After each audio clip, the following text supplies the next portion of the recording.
மகளிர் உரிமை தொகை பிச்சை பணம் என்று எந்தவித உள்நோக்கத்தோடும் குஷ்பு சொல்லியிருக்க மாட்டார் என்று புதுச்சேரி துணைநிலை ஆளுநர் தமிழிசை விளக்கம் அளித்துள்ளார்.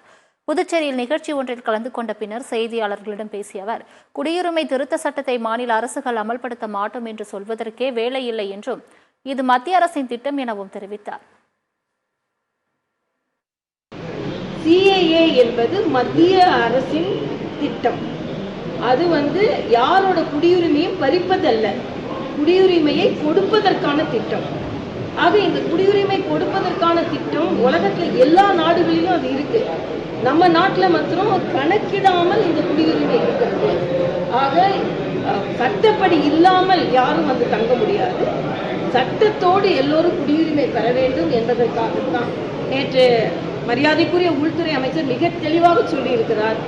மாநில அரசுகள்லாம் நாங்கள் இதை பின்பற்ற மாட்டோம், இதை நடைமுறைப்படுத்த மாட்டோம்னு சொல்றாங்க. அவங்களுக்கு இதில் வேலையே இல்லை. இது மத்திய அரசின் திட்டம்.